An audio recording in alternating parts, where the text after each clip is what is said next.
오늘 제목 다 같이 따라합니다. 쓰임받는 성도, 쓰임받는 교회. 그렇습니다. 제가 이 제목을 선택한 이유는 이제 우리 교회가 조금씩 성장하는데 우리 칼럼에도 나와 있는 것처럼 벌써 우리 교회 교인이 이렇게 됐나? 저는 몇 년 지나지 않은 것 같은데 우리 성가대도 뭐 아시는 분은 아시겠지만 우리 진선 자매 알지요? 몇 사람 이게 안 모였어요.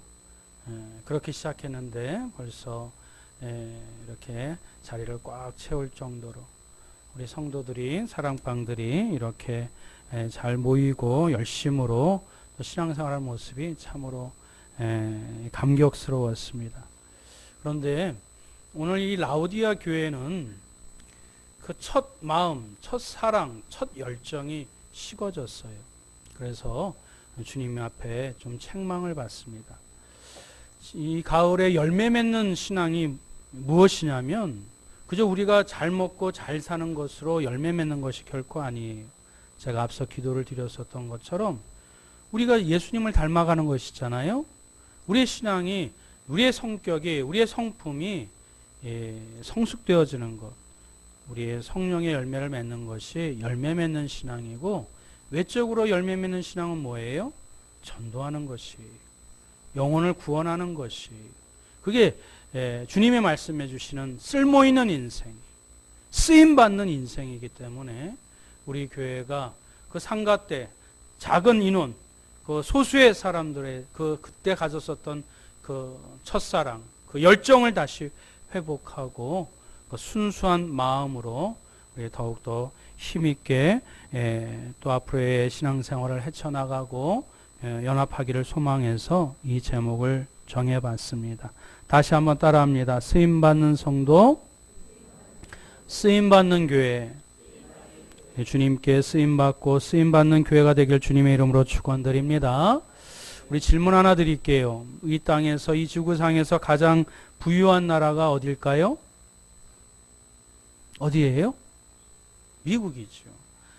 아마 뭐 GNP나 GDP나 또 이것저것 행복지수 이걸 따지지 않고 부유한 것으로 따지면은 단연 미국이 1등이에요. 그런데 한번 또 질문을 드릴게요. 이 나라에서 가장 기아에 허덕이면서 그리고 빈곤에 허덕이는 그 국민이 많은 나라가 어딜까요? 그것도 미국입니다. 역설적이지요. 가장 부유한데 그 몇 년 전에 통계가 북한이 기아에 허덕이는 사람이 100만 명인데, 1000만 명인데 미국은 1200만 명을 육박한대요. 한 지난주인가 지지난주에 제가 인터넷을 좀 봤는데요. 그 미국의 명문대학교 아이비리그, 거기 웬만한 대학교를 다 압니다. 콜롬비아 대학 학생들이 점심때 굶는 학생들이 많대요. 다이어트가 아니라 굶는데요. 이유는 경제상의 이유로. 등록금은 비싸요. 장학금이 있긴 하지만, 그러니까 뭐 부모가 보태주, 뭐 미국은 그런 사회는 아니지요. 자기가 아르바이트하고 자기가 이렇게 은행 대출 받아서 이렇게 등록금을 내면 자기 생활비가 없는 거예요. 그래서 점심에 굶는 학생들이 그렇게 많대요. 너무너무 아이러니컬하지요. 그런데 더 웃긴 것은 뭔지 아세요? 그렇게 굶주리고 허덕이는 사람들이 많은 그 나라에 반면에 어느 한 구석에서는 음식이 버려지는 음식이 몇백만 톤이 된대요. 한 해에. 정말 우습지요? 자본주의의 허상 가운데 하나입니다. 한마디로 얘기하면 뭐예요? 풍요 속의 빈곤이에요. 풍요 속의 빈곤. 사람은 많은데 제대로 된 사람이 없어. 사람들은 많은데 주님 앞에 바로 선 사람이 없어. 이 라오디아 교회가 바로 그러한 모습으로 주님 앞에 지금 책망받고 있어요. 오늘 이 말씀을 통해서 주님이 우리에게 들려주시는 진짜 메시지가 무엇인지 한번 찬찬히 살펴보길 원합니다. 그래서 이 시대에 주님 앞에 쓰임받는 성도, 쓰임받는 교회가 되길 주님의 이름으로 축원드립니다. 첫 번째로 쓸모있는 인생은 열정을 회복할 때 쓸모있는 인생이 됩니다. 14절 말씀 한번 볼까요? 시작. 라오디게아 교회의 사제에게 편지하라. 아멘이시여 충성되고 참된 증인이시여 하나님의 창조의 근본이시니가 이르시되 아멘. 지금 충성되고 참된 증인이요 하나님의 창조의 근본이신 이분이 누구라고 말씀하고 있어요? 이분은 예수 그리스도를 얘기하고 있습니다. 우리의 주님의 성품이 속성이 무엇이라고요? 충성되고 참되고 또 그리고 창조의 근본 되신다고 말씀해 주시고 계십니다. 창조는 새로움이잖아요. 날마다 새로워지는 것이잖아요. 더 일취월장하는 것이잖아요. 그분의 그 속성이 누구라고요? 바로 예수 그리스도를 얘기하고 있습니다.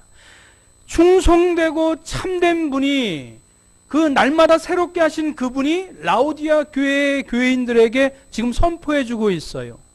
그런데 지금 라오디아 교회 교인들은 그런 모습이 아니지요. 충성되지 못해요. 참되지 못해요. 날마다 새로워지지 못해요. 그러니 주님의 속성을 이 말씀으로 듣게 되니 아마 가슴이 찔렸을 거예요. 마음이 좀 이렇게 위축됐을 거예요. 근데 주님이 일부러 이렇게 자기의 속성과 성품을 드러내놓고 말씀하신 이유가 찌르려고, 양심에 가책받으려고 이렇게 자신의 속성을 드러내셨을까요? 아닙니다. 내가 충성되고 신실하고 참되니, 그리고 창조 때부터 모든 창조의 사역을 감당한 내가 내 음성을 듣고 나를 따라오면 네가 지금 풍요 속에 빈곤에 있더냐? 그러면 다시 새롭게 해주겠노라. 다시 열정을 회복시켜 주겠노라. 다시 그 참되고 충성된 신앙의 모습으로 나에게 쓰임받는 인생, 쓰임받는 교회가 되게 해주겠노라. 그런 주님의 마음으로 이 메시지를 선포해 주신 줄 믿습니다. 사랑하는 성도 여러분, 라오디교회가 책망받은 가장 근본적인 이유가 무엇일까요? 예수 그리스도의 첫사랑을 잊어버렸어요. 열정을 상실해버렸어요. 사도 바울이 전도에서 개척해서 한 집에서 개척한 교회가 어느덧 성장했는데 라오디아 그 지방에 그 풍요로움에 녹아져서 그 열정이 식어버린 거예요. 여러분 지금 주변에 우리 옆에 있는 분 눈빛을 한번 살펴보세요. 눈을 한번 쳐다보세요. 졸린 눈빛인지 아니면 또렷또렷한 눈빛인지 말씀을 사모하는 눈빛인지 한번 보세요. 꿈이 있는 사람은 눈빛이 달라요. 그렇지요?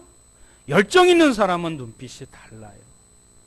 오늘 말씀 가운데서도 정말 안타까운 인생은 비전이 없는 인생, 그 열정이 없는 인생, 부부도 그 사랑이 식은 인생들은 참으로 불쌍해요. 그 눈빛이 달라요. 그리고 무엇보다도 자신의 비참한 현실을 똑바로 바라볼 지각 능력이 없다면 이 사람은 인생을 다 산 사람이 아닐 수 없습니다. 오늘 주님이 뭐라고 말씀해 주고 있어요? 우리 15절 16절입니다. 다 같이 한번 읽어보겠습니다. 시작. 내가 내 행위를 아노니 내가 차지도 아니하고 뜨겁지도 아니하도다. 내가 차든지 뜨겁든지 하기를 원하노라. 내가 이같이 미지근하여 뜨겁지도 아니하고 차지도 아니하니 내 입에서 너를 토하여 버리리라. 좀 무서운 말이지요. 주님이 사랑의 주님이신데 토하여 버린대요. 왜 그럴까요? 라오디아 교회가 차지도 않고 뜨겁지도 않아. 라오디아 교회는 이 터키의 지방의 한 지방 도시거든요. 한 유명한 도시예요. 근데 라오디아 교회 지역은 온천으로 유명해요. 무엇으로 유명하다고요? 온천으로 유명해요. 온천은 뜨거워야 되잖아요. 아니면 냉탕도 있어야 되잖아요. 그런데 차지도 않고 뜨겁지 않으면 미지근하면 온천으로서 그 가치가 있을까요? 가치가 없어요. 그러니 라오디아 교회를 그 미지근한 온천물에 비유해서 차지도 않고 뜨겁지도 아니하니 어디 가치가 없는 그런 쓸모없는 그런 인생, 그런 교인, 교회가 되었다고 주님이 안타까워하면서 책망하고 계시는 거예요. 여러분, 전에도 한번 예화를 썼는데 제가 부목사에 있을 때 한 부부, 집사 부부를 상담을 한 적이 있어요. 근데 아주 신실했던 부부인데 이 부부가 아주 그냥 막 흥분되어져서 뭐 이혼하겠다고 그렇게 저한테 상담하러 왔어요. 그 이유를 찬찬히 들어보니까 이 두 분이 친구예요. 어렸을 때 동갑으로 이렇게 사랑해서 결혼까지 한 가정이에요. 그래서 이 부인이 남편을 뒷바라지를 아주 잘해줬어요. 그 부인은 아주 조금 잘 살고 남편은 좀 경제적으로 어려웠었던 것 같아요. 그래서 대학 시절부터 또 같이 대학은 나왔지만 뭐 유학도 이렇게 함께 하고 뒷바라지 다 하고 또 한국 들어와서 행정고시를 패스했거든요. 그러니까 그 부인은 더 공부하지 않고 그 남편을 뒷바라지를 다 해줬어요. 그런데 부부싸움하면서 남편이 툭 던진 말이 뭐냐면 너 이제 쓸모없어, 필요 없어. 그 말이 이 부인의 가슴에 팍 꽂힌 거예요. 여태까지 뒷바라지 해줬는데, 여태까지 자기 인생 다 이렇게 협의하면서 남편 뒷바라지 해줬는데 이제는 쓸모없다고 그 말 한마디에 이 부인이 마음이 다쳐가지고 이혼까지 하겠다고 이 집사가 저한테 와서 상담을 한 적이 있습니다. 사랑하는 성도 여러분, 쓸모가 없다, 가치가 없다, 그런 인생은 참으로 불쌍한 인생이 아닐 수 없습니다. 지금 라오디아 교인과 교회의 모습이 그렇다는 거예요. 차지도 않고 뜨겁지도 않고 예수님을 처음 만났었던 그 열정들은 이제는 오간데 없고 희미하고 미지근한 그 모습이, 열정을 상실한 상태의 모습이 라오디아 교회의 모습이라고 주님이 지금 안타까워하면서 책망해주고 있어요. 성경학자들은 라오디아 교회가 왜 이렇게 열정이 식었을까 그 이유를 꼬집어서 지적해서 한 가지로 얘기해주고 있습니다. 무엇일까요? 교만해졌기 때문에 그렇습니다. 열정이 식은 이유가 무엇이라고요? 그 첫사랑을 상실한 이유가 무엇이라고요? 교만해졌기 때문에. 라오디아 교회는 그 지역은 부유합니다. 돈이 많아서 금융업이 성행했고 양모 사업으로 좋은 옷감을 생산했고 이름난 안약도 그 지역에서 이렇게 생산했었대요. 그런데 오늘 말씀 주님이 뭐라고 얘기하고 있어요? 17절 시작. 나는 부자라 부유하여 부족한 것이 없다나 내 공고한 것과 가련한 것과 가난한 것과 눈먼 것과 벌거벗은 것을 알지 못하는도다. 지금 라오디아 교회, 초대교회 처음 개척해서 눈바라는 한 여인의 집에서 개척했었던 사도 바울이 전도 여행하다가 복음 전파했었던 그 작은 여인의 집에서 개척해서 교인 수가 상당해졌을 때 이 교인들은 주님의 말씀에 더 열심이고 더 헌신적이고 충성되고 또 하늘나라의 소망을 품기는커녕 라오디아 지방의 그 양모로 인해서 돈이 많아서 금융업이 흉흉하고 또 그리고 그 양모로 털옷을 입고 그 안약을 발라서 눈이 이렇게 또 밝고, 그러니까 외적으로는 가난함을 벌거벗음을 보지 못할 그 걱정할 필요가 없었던, 그러나 주님이 보시기에는 가난하고 헐벗고 눈먼 상태였던 것을 오늘 이 라오디아 교회 교인들을 통해서 우리에게 말씀해 주고 있는 것입니다. 다시 쓸모있는 인생이 되길 원하느냐? 다시 쓰임받는 인생이 되길 원하느냐? 그러면 첫사랑을 회복하라고, 그 열정을 회복하라고 오늘 주님이 우리에게 말씀해 주고 있는 것입니다. 두 번째, 쓰임받는 인생. 두 번째로는 고침받는 인생이, 쓰임받는 인생이. 두 번째 어떤 인생이라고요? 고침받는 인생이에요. 성경은 뭐라고 얘기하고 있어요? 고침을 받는다는 것은 회개를 해야 된다는 얘기합니다. 우리 18절과 19절 말씀 한번 읽어봅니다. 시작. 내가 너를 권하노니 내게서 불로 연단한 금을 사서 부요하게 하고 흰옷을 사서 입어 벌거벗은 수치를 보이지 않게 하고 안약을 사서 눈에 발라보게 하라. 무릇 내가 사랑하는 자를 책망하여 징계하노니 그러므로 내가 열심을 내라. 회개하라. 주님께서는 그 은행 통장에 쌓아둔 금이 아니라 시련을 극복한 믿음으로 부유해지라고 우리에게 권면해 주고 있습니다. 그 지역에서 나오는 양모로 따뜻하게 입는 것으로 만족하지 말고 깨끗한 흰옷으로 마음을 청결하게 하라고, 순결하게 하라고 우리에게 권면해 주고 있습니다. 그 지역의 특산품인 안약이 아니라 성령의 영안의 눈을 밝히게 하시는 그 은혜로 말미암아 자신의 상태를, 영적인 상태를 진단하라고 말씀해 주고 있습니다. 그리고 열심을 내고 회개하라고 말씀해 주고 있는 것입니다. 회개가 무엇이지요? 돌이키고 고친다라는 뜻이에요. 주님 앞에 자신을 돌이키고 그리고 고치는 것이 회개입니다. 여러분, 어느덧 주님께서 늘 우리에게 말씀해 주고 계시는데, 회개하라고 얘기하시는데, 우리는 배우자 탓하지 않아요? 부모 탓하지 않아요?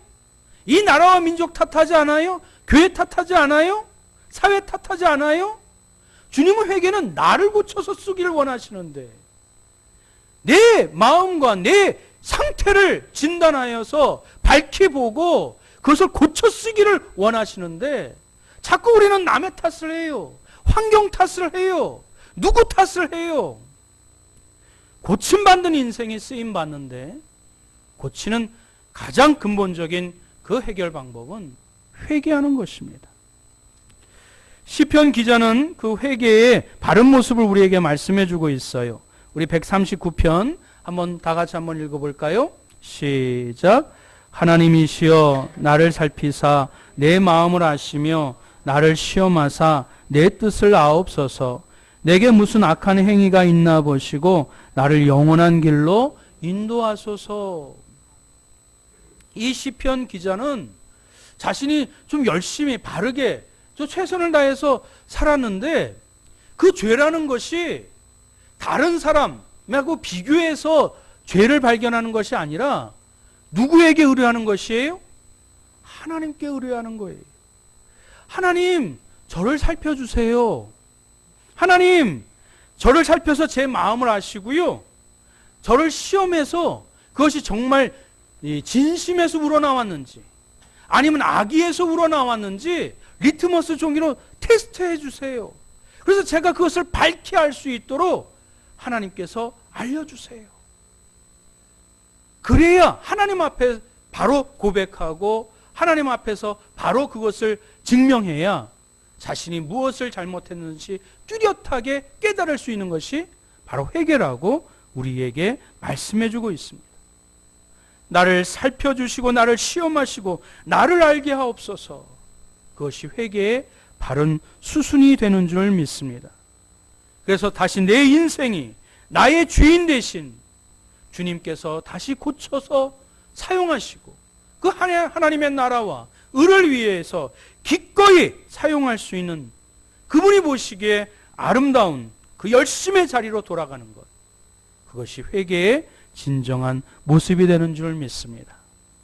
주님이 쓰시는 고침받은 인생, 그것은 날마다 우리가 주님 앞에 회개해야 될 줄 믿습니다.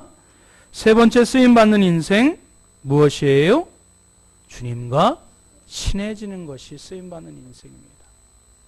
여러분, 주님 앞에 쓰임받는 인생이 무엇이라고요? 주님과 더욱더 친해지는 거예요. 여러분, 주님 앞에 쓰임받는 거 무슨 어떤 직분이 되고 뭐 나라의 어떤 국회의원이 되고 대통령이 되는 것만이 쓰임받는 인생이 아니에요. 오늘 성경 말씀에 라우디아 교회 교인들과 교회에 말씀하여 주신 쓰임받는 인생이 무엇이라고요? 주님과 친해지는 것. 그것이 주님이 우리에게 궁극적으로 원하시는 쓰임받는 인생이 되는 것입니다. 이제 문제는 우리가 좀 쓸모없고 가치가 없는 그 인생이 다시 회복되어지는 것은 오늘 말씀대로 그 열정을 회복하고 첫사랑을 회복하고 그 첫 은혜를 회복하고 그리고 회개하는 것인데, 그럼 진정 쓰임받는 인생은 주님을 더욱더 친밀한 그리고 교제와 사랑하는 그 관계로 되어질 때 주님 앞에 쓰임받는 인생이 된다는 것입니다. 우리 20절 21절 말씀 보겠습니다. 시작. 볼지어다 내가 문 밖에 서서 두드리노니 누구든지 내 음성을 듣고 문을 열면 내가 그에게로 들어가 그와 더불어 먹고 그는 나와 더불어 먹으리라. 이기는 그에게는 내가 내 보좌에 함께 앉게 하여 주기를 내가 이기고 아버지 보좌에 함께 앉은 것과 같이 하리라. 할렐루야. 아멘. 지금 누가 문 밖에서 두드리신대요? 누가 두들기고 계세요? 예수님이 두들기고 계세요. 이 내용 여러분들 자주 사용하시지요? 언제 사용하세요? 전도할 때 사용하잖아요. 이 전도지에 가장 많이 들어있는 문구 가운데 하나가 이 본문의 내용이에요. 지금 주님이 문 밖에서 문을 두들기고 계신데요. 들어가고 싶다고, 너랑 교제하고 싶다고, 나를 더 알리고 싶다고, 너와 함께 더 깊은 사랑과 은혜를 나누고 싶다고 문을 두드리는 장면, 사진 많이 보셨잖아요. 이 장면을 볼 때 지금 내가 전도하는 나를 통해서 전도받는 피전도인에게 복음을 증거하는 그런 현상으로 우리가 비유해서 많이들 사용하십니다. 그럼 꼭 전도할 때 이 말씀이 필요할까요? 오늘날에 지금 우리 앉아있는 우리에게 주님은 우리의 마음을 두들기고 계시지 않나요? 여전히 두들기고 계십니다. 준서가 이제 내가 좀 네 마음에 들어가면 안 되겠니? 너는 나를 주님이라고 얘기하면서 계속 거기 그 자리에 주지도 않고 받지도 않고 그냥 서로 간섭하지 않는 약간의 거리감을 둔, 내가 가끔 교회 나가고 아니 매일 교회 나간다 할지라도 내 마음까지는 건드리지 마세요. 그냥 내가 원하는 것만 챙겨주시고 저는 내 하고 싶은 대로 내 마음이 가는 대로 그렇게 살고 신앙생활도 그렇게 할 테니 더 가까이 오지 마세요. 지금 주님이 우리 마음을 두들리고 계시지 않나요? 전도할 때만 이 말씀이 사용되는 것 결코 아닙니다. 여전히 주님은 우리의 마음을 녹화하고 계세요. 너의 마음의 상처와 치유, 그저 시간이 가면 다 해결되는 건 아니란다. 사람에게 화풀이하고 남에게 지적질한다고 네가 다 그거 스트레스가 풀려지는 건 아니란다. 나에게 갖고 오너라. 내가 너를 그 아픔을 알고 치유해주고 내 은혜로 덧입혀서 더 큰 하나님의 사랑과 은혜로 너와 함께 가기를 원한단다. 주님이 우리의 마음을 지금도 두들기고 녹화하고 계세요. 사랑하는 성도 여러분, 라오디아 교회 아까도 말씀드렸던 것처럼 눈바라고 하는 작은 여인, 그 집에서 교회가 개척되었어요. 작게 시작했습니다. 그러나 지금 이 초대교회 7교회 하나로 크게 성장했어요. 사랑하는 성도 여러분, 그 초대교회 처음 개척했을 때 얼마나 열심이었을까요? 얼마나 열정적이었을까요? 얼마나 으쌰으쌰했을까요? 그 주님의 말씀을 들었을 때 그 감격과 기쁨이 얼마나 컸을까요?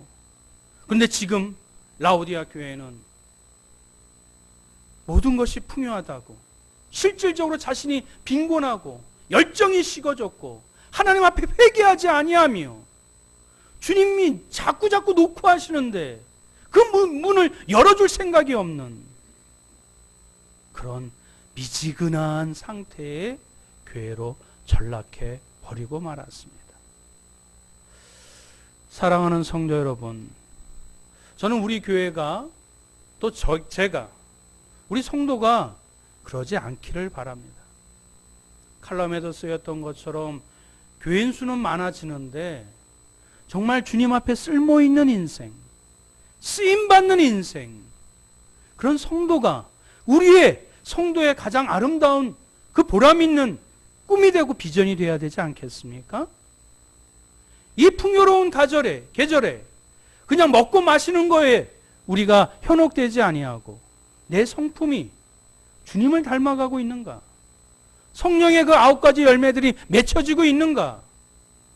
정말 그 복음이 진짜라면 내 가족과 내 주변에 있는 사람들에게 그 복음을 증거해서 하나님 앞에 살아나는 업으로 쓰임받고 있는가?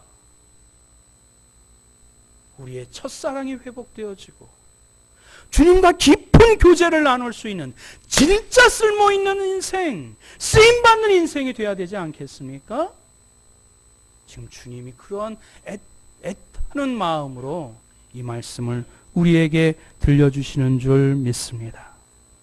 사랑하는 성도 여러분, 오늘도 주님이 오늘 말씀을 통해서 우리 마음을 이렇게 노크하고 계실 때에 다시 우리를 살피시고 그 문을 활짝 여셔서 주님과 진정으로 교제를 나누시며 깊은 대화와 그 사랑을 풍요롭게 나누셔서 하나님 앞에 쓸모있는 인생, 쓰임받는 인생이 되시길 주님의 이름으로 축원드립니다. 아멘.